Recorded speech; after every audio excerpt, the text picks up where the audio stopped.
નમસ્કાર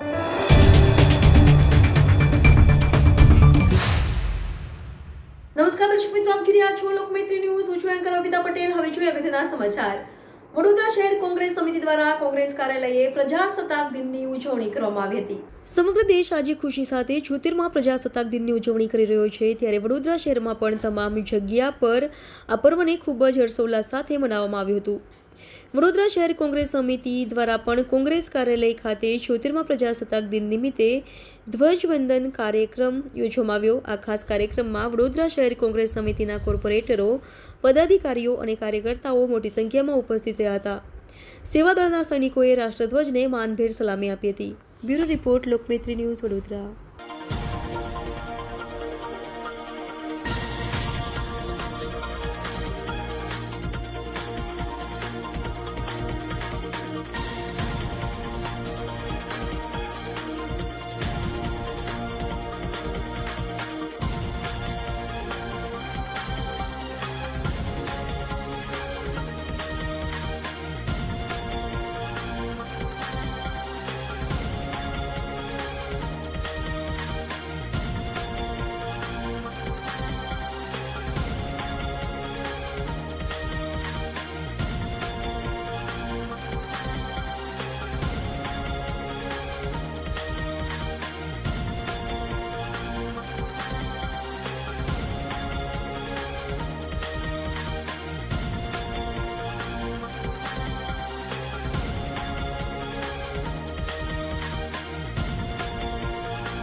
પ્રજાસત્તાક દિવસ, રિપબ્લિક ડે, ગણતંત્ર દિવસ તરીકે આપણે ઓળખીએ છીએ.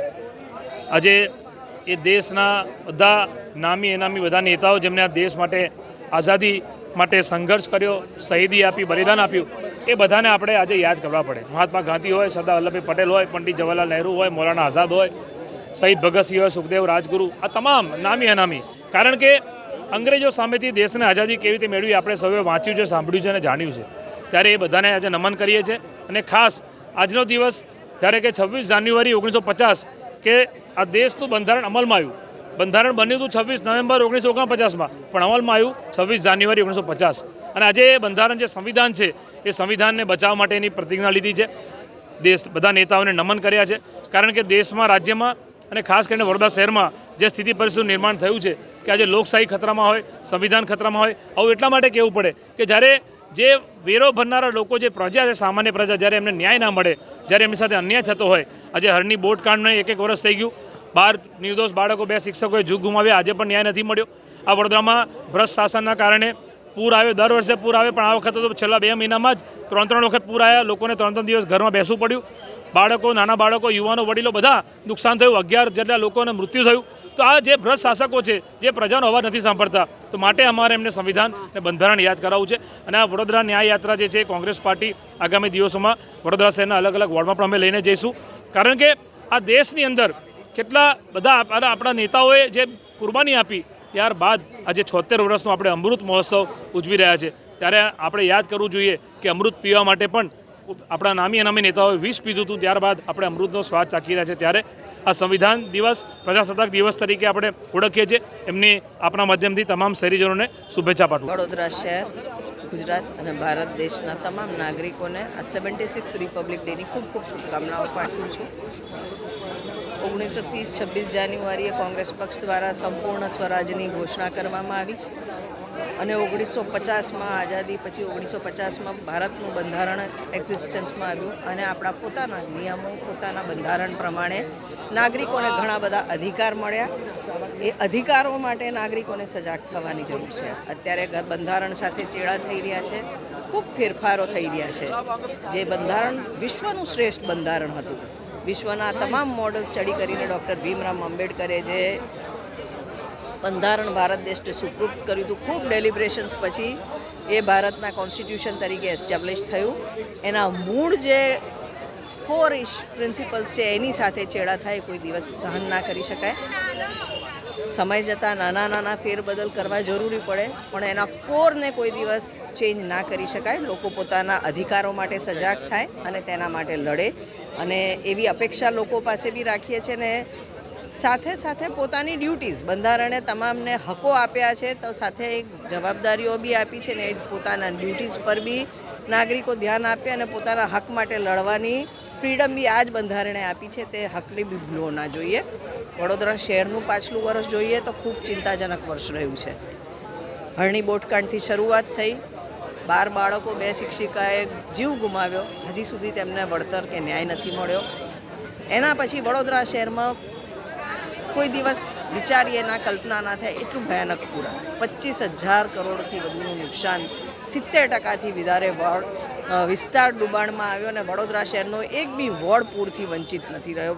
તમામ વોર્ડ્સમાં પૂર આવ્યું અને એસ્ટાબ્લિશ થઈ ગયું છે. રિપોર્ટ્સમાં બી આવી ગયું, સરકારી રિપોર્ટના તારણમાં બી આવી ગયું છે કે આ નદીના દબાણો અને પુરાણ અને એનો પટ નાનો થવાથી થયો છે. ત્યારે નદીનો પટ ખુલ્લો થાય, એના તળાવો અને કાંસો શહેરના ખુલ્લા થાય, તે વડોદરા શહેરના નાગરિકોનો અધિકાર બી છે અને સમયની જરૂરિયાત બી છે. તેના માટે બી આપણે એકત્રિત થઈને આપણા હક માટે લડીએ અને બંધારણે આપણે જે પોતાનો અવાજ બુલંદ કરવાની ફ્રીડમ આપી છે એ પોતાનો અવાજ બુલંદ પોતાના હક માટે બી કરીએ, કારણ કે આવનાર પેઢી વડોદરા શહેરના વિકાસ માટે આ ખૂબ મહત્ત્વની વાત છે. આખીને આખી નદી પુરાઈ ગઈ છે, તળાવો પુરાઈ ગયા છે, કાંસો પુરાઈ ગયા છે. એની પાછળ ખૂબ મોટા ભ્રષ્ટાચાર થયા છે. એની સામે અવાજ ઉઠાવવાની બી જરૂર છે. લોકમૈત્રી ન્યૂઝ સાથે જોડાયેલા રહેવા અમારા યુટ્યુબ ચેનલને સબસ્ક્રાઇબ કરી ફેસબુક અને ઇન્સ્ટાગ્રામ પેજને લાઇક અને શેર કરો.